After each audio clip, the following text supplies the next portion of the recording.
Há uma hora na vida de todo homem e de toda mulher em que o silêncio de Deus parece mais pesado do que qualquer palavra que ele já tenha dito.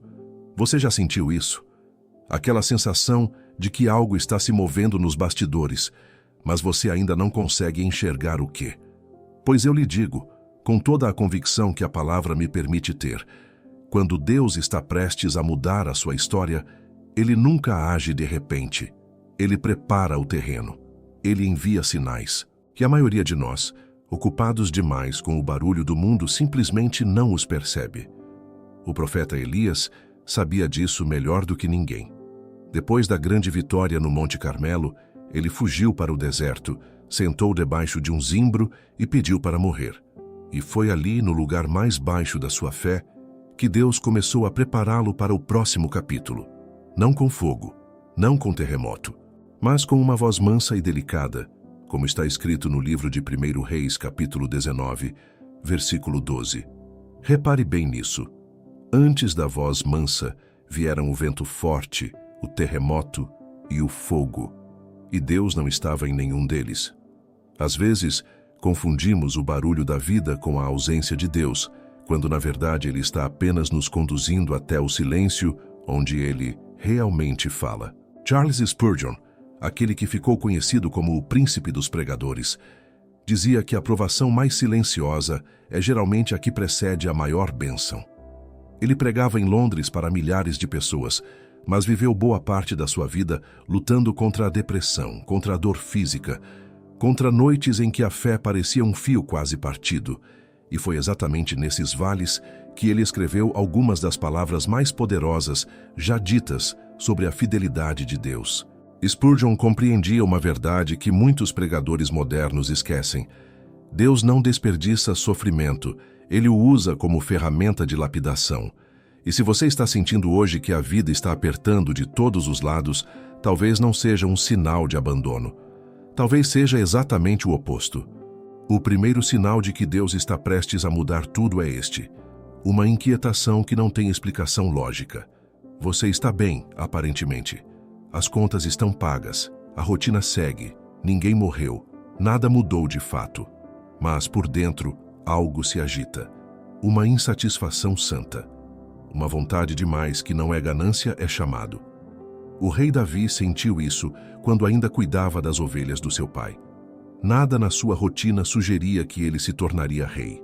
Mas havia uma inquietação divina, moldando seu coração enquanto ele tocava a harpa sob as estrelas, muito antes de o profeta Samuel bater à sua porta. O segundo sinal é a solidão que precede o propósito. Repare como quase todo homem e toda mulher usados por Deus nas Escrituras passaram por um período de isolamento antes de serem lançados ao seu chamado. Moisés teve 40 anos no deserto de Midian antes da sarça ardente. Paulo desapareceu na Arábia por 3 anos, antes de iniciar seu ministério. Conforme ele mesmo relata na Carta aos Gálatas, capítulo 1, versículos 17 e 18. José ficou anos numa masmorra egípcia antes de se tornar governador. Se você está sentindo que as pessoas estão se afastando, que os convites diminuíram, que a vida ficou mais quieta do que você gostaria, considere a possibilidade de que Deus esteja simplesmente limpando o palco para o próximo ato. Nem toda solidão é rejeição. Algumas solidões são preparação.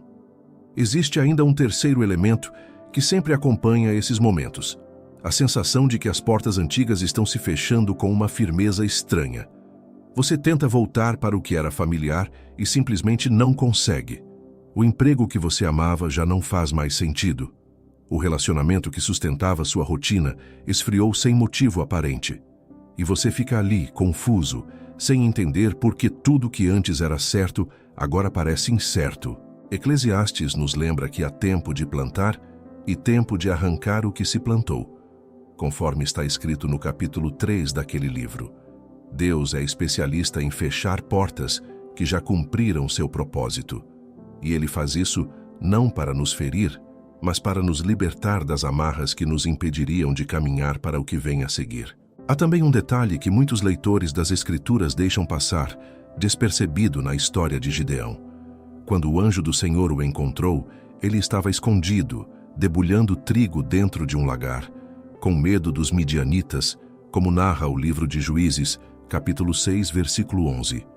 E o anjo o chamou de homem valente, justamente no momento em que Gideão se sentia mais fraco e mais insignificante. Isso não é coincidência.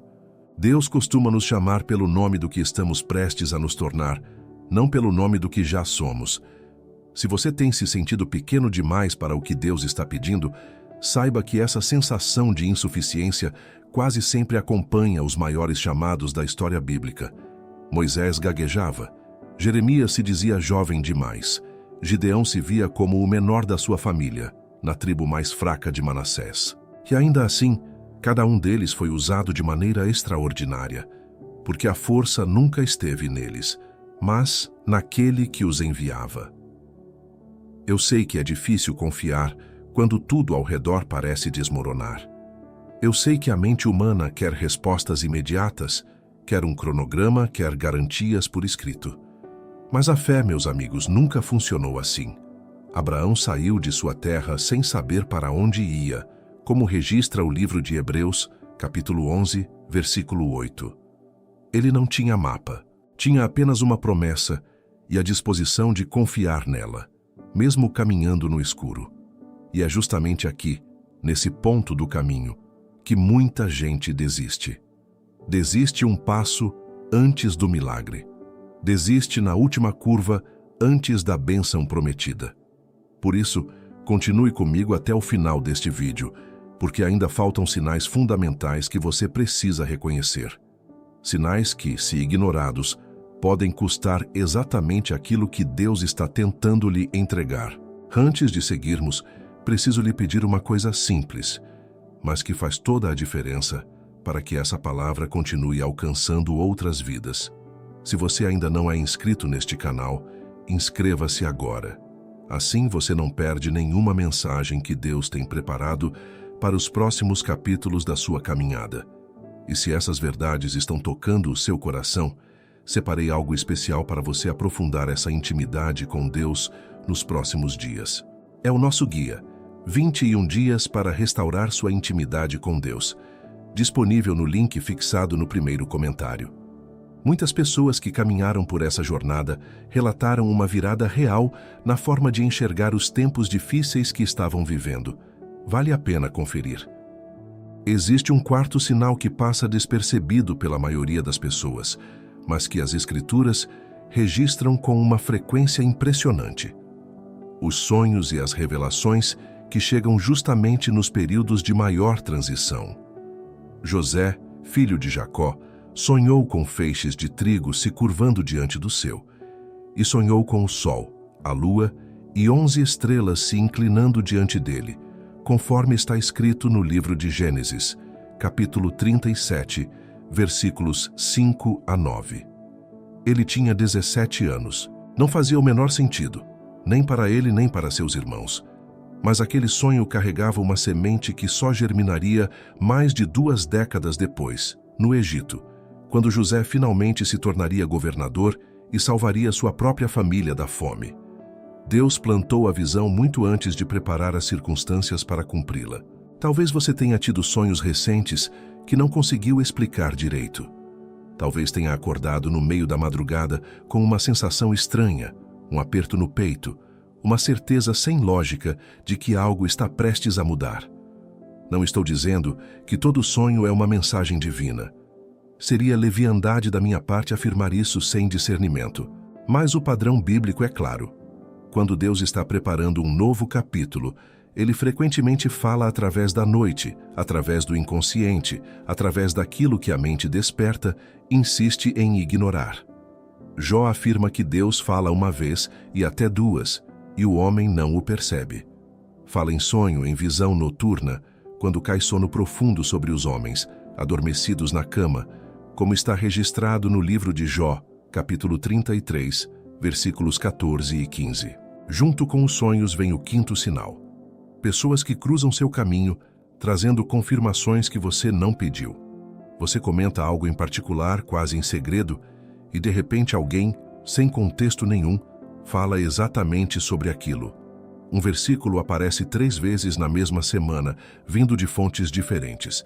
Uma pregação toca justamente no ponto que você vinha carregando em silêncio. Isso não é coincidência, é confirmação. Na história de Ruth, veja como Deus orquestrou o encontro dela com Boaz, sem que nenhuma das duas partes estivesse forçando a situação.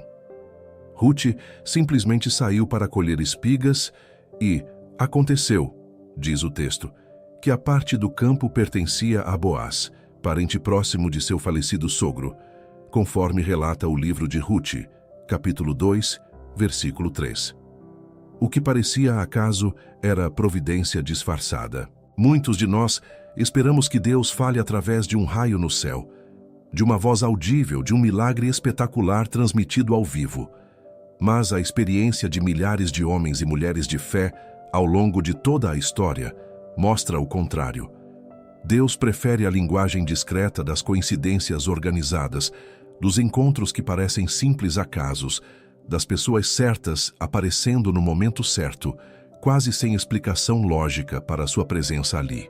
Se ultimamente você tem cruzado com pessoas que falam exatamente aquilo que sua alma precisava ouvir, preste atenção. Isso raramente é aleatório. Agora, é preciso fazer um alerta importante, porque nem toda voz que sussurra durante a noite vem do céu. As Escrituras nos ensinam a examinar tudo com cuidado, a provar os espíritos, para saber se procedem de Deus, como orienta a primeira carta de João, capítulo 4, versículo 1. Sonhos e confirmações devem sempre ser pesados à luz da palavra escrita, nunca o contrário. Se um sonho, uma sensação ou uma suposta revelação contradiz o caráter de Deus revelado nas Escrituras, ela deve ser descartada, por mais convincente que pareça. O discernimento espiritual não é opcional. É proteção contra o engano que ronda justamente os momentos de maior sensibilidade da alma. Busque conselho de pessoas maduras na fé. Compare o que sente com o que a palavra ensina e nunca tome decisões importantes apoiado unicamente numa emoção passageira, por mais forte que ela pareça no calor do momento. E chegamos a um ponto que merece toda a nossa atenção. Por que Deus escolhe agir dessa forma, tão silenciosa, tão gradual, em vez de simplesmente mudar tudo de uma vez com um estalar de dedos? A resposta está entrelaçada em toda a narrativa bíblica. Deus não está apenas interessado no destino, Ele está interessado no caminho. Ele usa o processo para nos moldar, porque a pessoa que chega ao topo da montanha precisa ser diferente daquela que começou a subida. Se Deus simplesmente nos teleportasse para a bênção, sem o trajeto, nós carregaríamos para dentro dela os mesmos vícios, os mesmos medos, as mesmas fraquezas de caráter que tínhamos antes.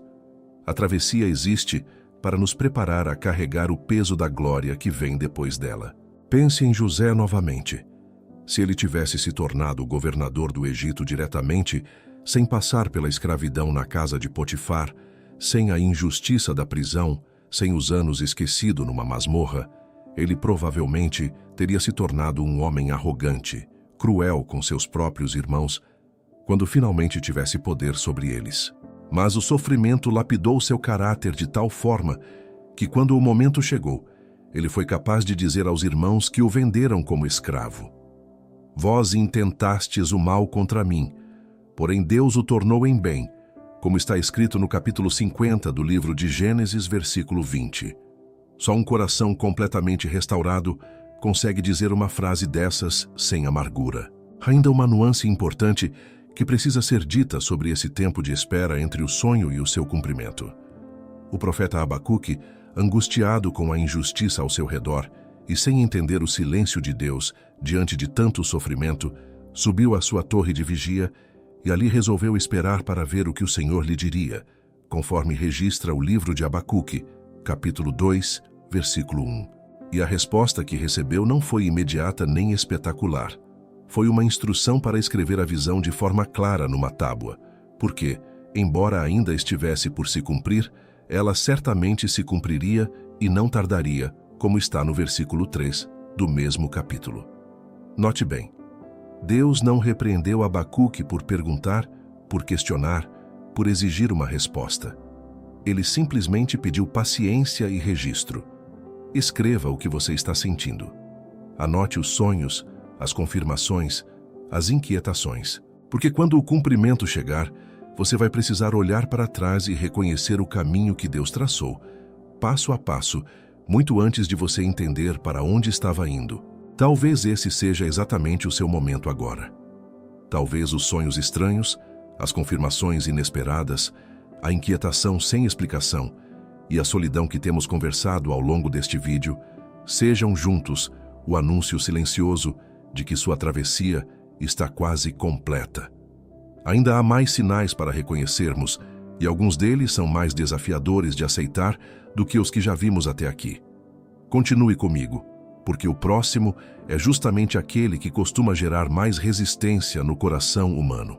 O sexto sinal é aquele que a maioria das pessoas prefere não enxergar, porque ele não parece bênção nenhuma à primeira vista, a intensificação da oposição bem no momento em que a promessa está mais próxima de se cumprir. Você já reparou como, justamente quando decide se aproximar mais de Deus, tudo parece conspirar contra essa decisão? O sono foge, as contas aparecem inesperadamente, discussões nascem do nada dentro de casa, cansaço tomam conta do corpo sem explicação médica. Isso tem um nome bíblico e não é falta de sorte. Vejamos a história do povo de Israel diante do Mar Vermelho. Eles já tinham saído do Egito, já tinham visto as pragas, já haviam testemunhado o poder de Deus 10 vezes seguidas sobre Faraó.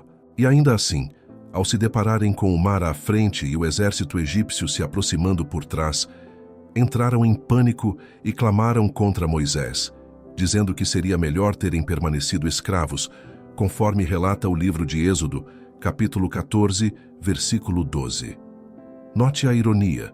O maior milagre da história daquele povo, a abertura das águas, estava a poucas horas de distância, e exatamente naquele instante veio a maior pressão, o maior desespero, a maior tentação de desistir. Esse padrão se repete de forma quase idêntica ao longo de toda a Escritura. Neemias, enquanto reconstruía os muros de Jerusalém, enfrentou zombaria, ameaças e conspirações justamente quando a obra estava perto de ser concluída, a ponto de seus adversários tentarem por 5 vezes marcá-lo para uma reunião com más intenções, como narra o livro de Neemias, capítulo 6. A resposta dele permanece como um dos versículos mais poderosos sobre perseverança em toda a Bíblia. Estou fazendo uma grande obra e não posso descer, disse ele aos que tentavam distraí-lo no capítulo 6, versículo 3 daquele mesmo livro. Neemias entendeu algo que precisamos entender também. Quanto mais perto você está do cumprimento, maior será o esforço para fazer você abandonar o caminho nos últimos metros. Isso explica por que tantas pessoas desistem exatamente antes do milagre acontecer. A pressão nos últimos passos costuma ser desproporcional ao resto da caminhada. E isso não é acidente, é estratégia. Quem já plantou sabe que o solo resiste mais firmemente à semente pouco antes dela romper a superfície e se tornar broto visível. A resistência que você sente hoje pode ser exatamente essa, o último atrito antes da manifestação. Há também um padrão emocional que costuma acompanhar essa fase, e ele é sutil, quase imperceptível. Uma tristeza sem causa aparente, misturada com uma esperança teimosa que se recusa a morrer completamente. Você chora sem saber exatamente por quê, mas ao mesmo tempo sente lá no fundo que algo bom está prestes a acontecer. Essa dualidade confunde muita gente porque parece contraditória, mas ela está presente em toda a experiência de transformação espiritual genuína. Ana, mãe do profeta Samuel, chorava amargamente por sua condição de esterilidade.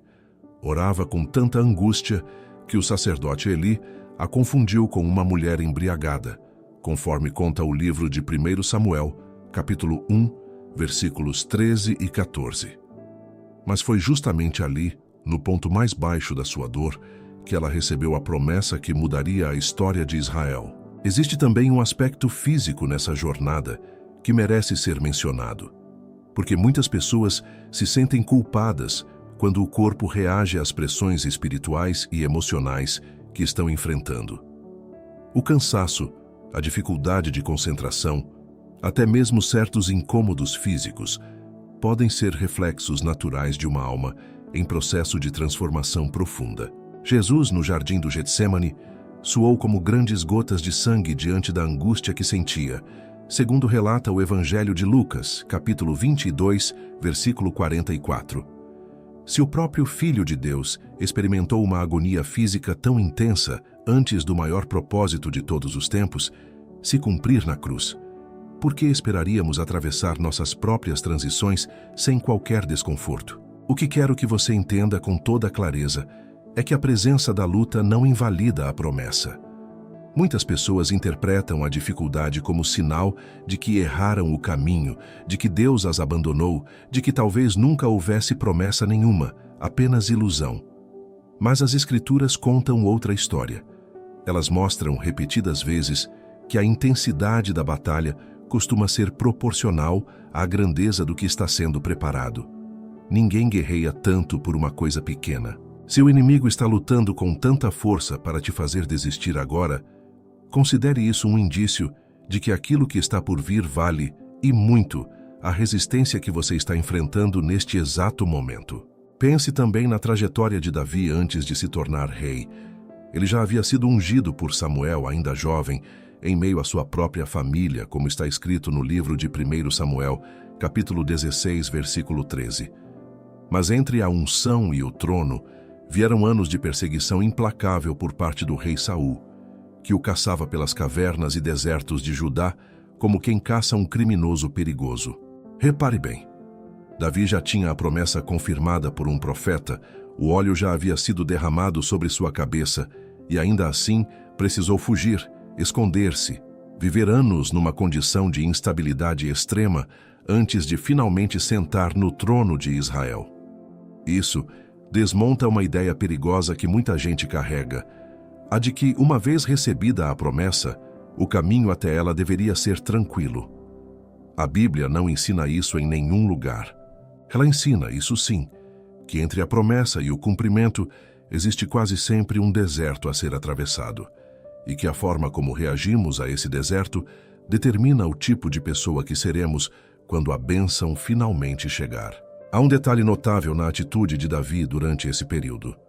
Por 2 vezes, ele teve a oportunidade de matar Saul e tomar o trono à força, e por 2 vezes recusou, porque entendia que não cabia a ele antecipar pela violência aquilo que Deus prometera dar no tempo certo, como se lê no capítulo 24 de 1 Samuel. Essa é uma lição dura para os dias de hoje. A pressão da espera nunca justifica atalhos que desonrem o caráter de Deus em nós. Quantas pessoas cansadas de esperar tomam decisões precipitadas, rompem relacionamentos de forma impulsiva, abandonam processos importantes, só porque a dor da travessia parecia maior do que conseguiam suportar. A paciência de Davi no deserto foi tão importante quanto a coragem que teve diante de Golias. Uma sem a outra não teria produzido o rei que a história registra até hoje. Guarde essa palavra no coração, porque o próximo sinal que vamos conversar está diretamente ligado a esse último, e ele revela como reconhecer com segurança quando a virada finalmente está batendo à sua porta.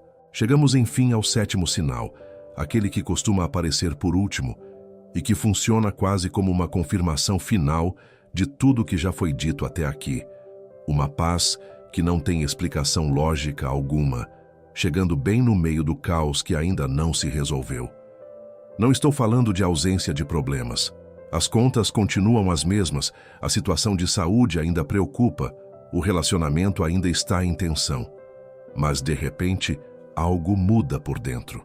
Uma calma estranha toma conta do coração, mesmo sem nenhum motivo externo para isso.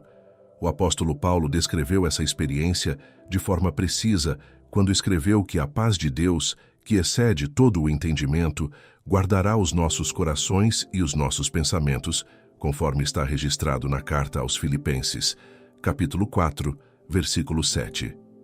Repare bem na palavra excede. Não é uma paz que nasce da lógica, das circunstâncias resolvidas, dos problemas superados. É uma paz que ultrapassa a compreensão humana, porque tem origem em outro lugar. Esse sinal costuma chegar justamente depois dos outros 6. Primeiro vem a inquietação, depois a solidão, depois as portas se fechando, os sonhos, as confirmações, a intensificação da oposição. E então, quando você já está exausto de lutar, quando já perdeu a conta de quantas vezes chorou sem saber exatamente por quê, surge essa paz inesperada, quase incompreensível. Ela não elimina a dor da espera, mas transforma a maneira como você carrega essa dor. É a diferença entre atravessar o deserto reclamando a cada passo e atravessá-lo sabendo, com uma certeza tranquila, que a travessia tem um propósito e um fim determinado. Existe um episódio na vida de Jesus que ilustra isso de forma poderosa. Na noite em que foi traído, sabendo exatamente o que estava por vir, ele disse aos discípulos: "A minha paz vos dou, não a dou como o mundo a dá", conforme relata o Evangelho de João, capítulo 14, versículo 27. Ele estava prestes a enfrentar a maior provação de toda a história da humanidade. E mesmo assim, falava de paz.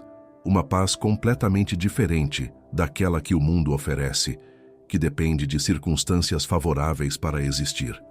A paz que vem de Deus não pede permissão às circunstâncias. Ela simplesmente se instala, muitas vezes bem no centro da tempestade. Lembre-se também da cena no barco, durante a tempestade no mar da Galileia, quando os discípulos, apavorados, acordaram Jesus gritando que estavam perecendo. E ele, levantando-se, repreendeu o vento e disse ao mar: "Aquieta-te", e logo se fez uma grande bonança, como está registrado no Evangelho de Marcos, capítulo 4, versículo 39. Mas repare num detalhe que quase sempre passa despercebido nessa história. Antes de acalmar o mar, Jesus estava dormindo tranquilamente na popa do barco, em meio à mesma tempestade que aterrorizava os discípulos experientes naquele ofício. A paz dele não dependia da calmaria externa, era exatamente o contrário. A paz interior é que antecedia e, no tempo certo, produzia a calmaria externa. Talvez seja essa a ordem que você também precisa aprender a viver. Não espere que a tempestade se acalme para depois ter paz. Receba primeiro a paz que vem de Deus e deixe que ela sustente você até o momento em que ele decidir aquietar as águas ao seu redor. Há também, junto a essa paz, uma clareza mental que surge de forma repentina. Decisões que pareciam impossíveis de tomar, de repente ficam simples. Caminhos que antes pareciam confusos, agora se mostram evidentes. Isso acontece porque, ao longo de todo o processo de preparação que conversamos até aqui, Deus está lapidando não apenas o seu caráter, mas também o seu discernimento. A carta de Tiago ensina que, se a algum de nós falta sabedoria, peça a Deus que a todos dá liberalmente e sem repreender, e lhe será dada, como está escrito no capítulo 1, versículo 5 daquela carta. A clareza que chega nesse momento final não é fruto do seu próprio esforço mental. É presente, é dádiva, é a resposta a um clamor que talvez você tenha feito sem nem perceber que estava sendo ouvido. Vale lembrar ainda de Estevão, o primeiro mártir da igreja cristã, que, sendo apedrejado por anunciar a verdade, olhou fixamente para o céu e viu a glória de Deus, pedindo que o Senhor não imputasse aquele pecado aos seus algozes, conforme narra o livro de Atos dos Apóstolos, capítulo 7, versículos 55 a 60. Se existe um momento em que a paz humana seria naturalmente impossível, era aquele. Pedras sendo lançadas contra o próprio corpo, a vida se esvaindo diante de uma multidão enfurecida. E ainda assim, o texto descreve seu rosto como o de um anjo, cheio de uma serenidade que não tinha origem nenhuma nas circunstâncias ao seu redor. Isso nos mostra até onde essa paz pode alcançar quando é genuinamente originada em Deus. Ela sustenta até nas piores situações imagináveis, porque não depende delas para existir. Agora quero fazer um alerta necessário, porque é fácil confundir paz genuína com simples acomodação, ou pior, com auto-engano. Existe uma paz falsa, que nasce apenas do desejo de parar de sofrer, e não de uma verdadeira confiança em Deus. Como reconhecer a diferença? A paz genuína nunca contradiz a palavra de Deus, nunca justifica pecado, nunca te afasta da comunhão com outros crentes, nunca te leva a decisões precipitadas movidas por impulso. Ela sempre aponta na direção da obediência, ainda que essa obediência custe caro. Se a suposta paz que você sente está te levando a abandonar princípios bíblicos, a romper com a igreja, a justificar comportamentos que a Escritura claramente condena, ela não vem do céu, por mais confortável que pareça. Chegamos ao fim dos 7 sinais. Mas o que fazer com eles é uma pergunta ainda mais importante do que simplesmente reconhecê-los.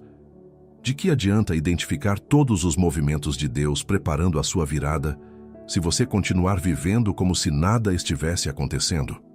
A Escritura nos ensina, no livro de Tiago, capítulo 1, versículo 22, que devemos ser praticantes da palavra e não somente ouvintes, enganando-nos a nós mesmos. Reconhecer os sinais é apenas o primeiro passo. O segundo, mais difícil e mais necessário, é responder a eles com fé ativa, buscar mais a Deus na oração, aprofundar-se na leitura da palavra, reunir-se com outros crentes que possam confirmar e sustentar essa caminhada e, principalmente, resistir à tentação de desistir bem no momento em que a virada está mais próxima. No próximo trecho desta mensagem, quero mostrar exatamente como aplicar tudo isso na prática. Porque conhecer a teoria sem saber viver a experiência de nada adianta para quem realmente deseja atravessar esse momento com integridade e sem desperdiçar o que Deus está preparando. Agora que os 7 sinais já foram apresentados, preciso conversar com você sobre algo que talvez seja ainda mais importante do que simplesmente reconhecê-los. O que fazer enquanto eles se manifestam na sua vida? Porque conhecer a teoria de nada adianta se você continuar reagindo da mesma forma de sempre, deixando o medo tomar decisões que só a fé deveria tomar. A primeira atitude prática, e talvez a mais difícil, é resistir à tentação de forçar o tempo de Deus. Quando percebemos que uma mudança está próxima, a tendência natural é acelerar tudo, tentar produzir com as próprias mãos aquilo que só o próprio Deus pode entregar no momento certo. Foi exatamente esse erro que Sara e Abraão cometeram quando, cansados de esperar pelo filho da promessa, decidiram usar Agar, a serva egípcia, para gerar um herdeiro por conta própria, conforme relata o livro de Gênesis, capítulo 16. A intenção talvez até fosse boa, ajudar Deus a cumprir aquilo que ele mesmo havia prometido, mas o resultado foi conflito, dor e consequências que ecoaram por gerações inteiras. Isso nos ensina algo fundamental. Nem toda pressa nasce de má fé, mas toda pressa carrega o risco de substituir a obra de Deus pela nossa própria tentativa de resolver as coisas do nosso jeito, no nosso tempo, com nossas próprias forças limitadas.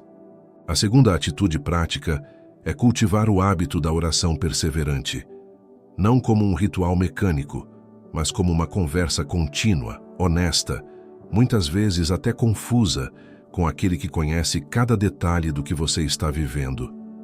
Jesus contou a parábola da viúva insistente, que incomodava o juiz injusto até conseguir a justiça que pedia, e concluiu dizendo que devemos sempre orar e nunca desanimar, conforme está escrito no Evangelho de Lucas, capítulo 18, versículos 1 a 8. Não existe oração perdida diante de Deus.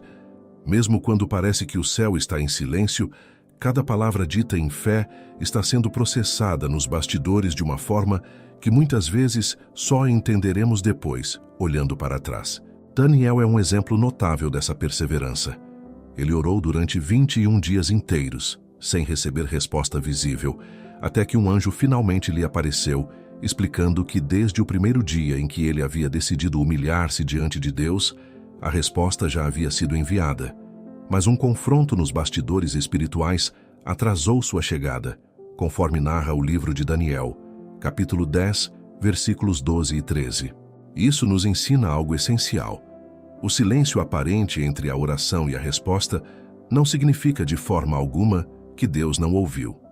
Muitas vezes há um processo em andamento que os nossos olhos simplesmente não conseguem enxergar enquanto ele acontece. A terceira atitude é permanecer fiel nas pequenas responsabilidades enquanto espera pelas grandes. Davi cuidava de ovelhas antes de cuidar de um reino. José administrava a casa de Potifar antes de administrar o Egito inteiro. Se você está numa fase de espera, isso não significa que deve parar de agir com excelência onde está agora. Muitas vezes, a forma como tratamos o pouco determina se seremos confiáveis para receber o muito. Jesus ensinou claramente que quem é fiel no pouco também é fiel no muito. E quem é injusto no pouco também é injusto no muito, como está registrado no Evangelho de Lucas, capítulo 16, versículo 10. Não desprezar a fase presente é, paradoxalmente, um dos caminhos mais seguros para alcançar a fase futura. A quarta atitude prática é buscar comunhão verdadeira, evitando o isolamento excessivo que a solidão da espera pode provocar. Existe uma diferença importante entre a solidão que Deus usa para preparar e o isolamento que o inimigo usa para destruir. A carta aos Hebreus nos exorta a não deixarmos de congregar como é costume de alguns, mas a nos exortarmos uns aos outros, e tanto mais quanto vemos que se aproxima o dia, conforme está escrito no capítulo 10, versículo 25 daquela carta. Momentos de transição são exatamente os momentos em que mais precisamos de vozes maduras ao nosso redor, capazes de discernir com clareza aquilo que sozinhos, muitas vezes, não conseguimos enxergar direito. A quinta atitude, e talvez a que resuma todas as outras, é vigiar o coração contra a amargura. É extremamente fácil, no meio de um processo longo e desgastante, deixar que a espera se transforme em ressentimento contra as pessoas, contra as circunstâncias e até mesmo contra Deus. O livro de Provérbios nos adverte para guardarmos o coração acima de tudo o que se deve guardar, porque dele procedem as fontes da vida, como está escrito no capítulo 4, versículo 23. Um coração amargurado, mesmo depois de receber a bênção esperada, dificilmente conseguirá desfrutá-la com plenitude. A forma como atravessamos a espera molda a forma como viveremos depois dela. Pense em Naomi, sogra de Ruth, que retornou a Belém depois de perder o marido e os 2 filhos em terra estrangeira, e pediu para ser chamada de Mara, que significa amargura, dizendo que o Todo-Poderoso a tinha amargurado muito, conforme relata o livro de Ruth, capítulo 1, versículos 20 e 21.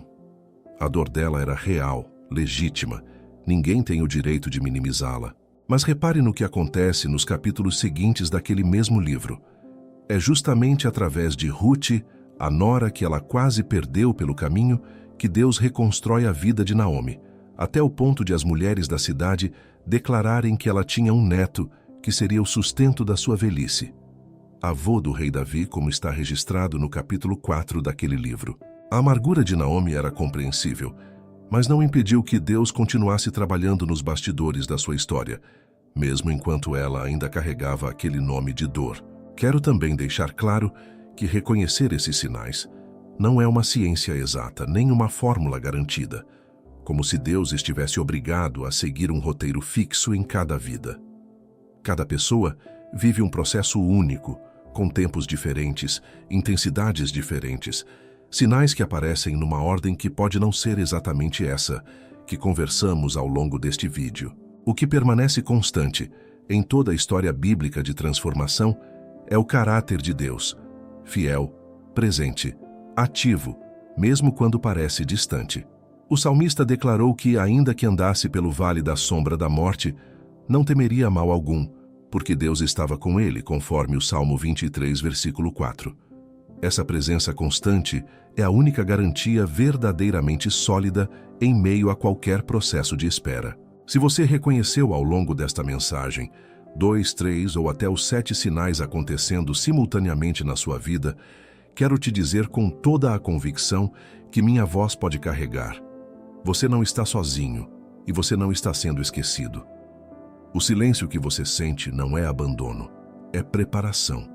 E preparação, por mais dolorosa que pareça no presente, sempre tem um propósito que só faz sentido quando olhamos para trás, já do outro lado da travessia. Chegamos ao fim desta caminhada e quero agradecer de coração por ter ficado até aqui, dividindo comigo esses 7 sinais que revelam quando Deus está prestes a mudar tudo. Se essa palavra tocou você de alguma forma, Deixe seu comentário contando qual desses sinais mais fez sentido na sua vida agora. Curta este vídeo, ele ajuda outras pessoas a encontrarem essa mensagem também. E se você ainda não é inscrito, inscreva-se no canal agora, porque toda semana trazemos novas reflexões para fortalecer sua caminhada de fé. Aproveite também para conferir o nosso guia, 21 dias para restaurar sua intimidade com Deus, no link fixado no primeiro comentário. Fique atento, porque o próximo vídeo já está chegando na sua tela.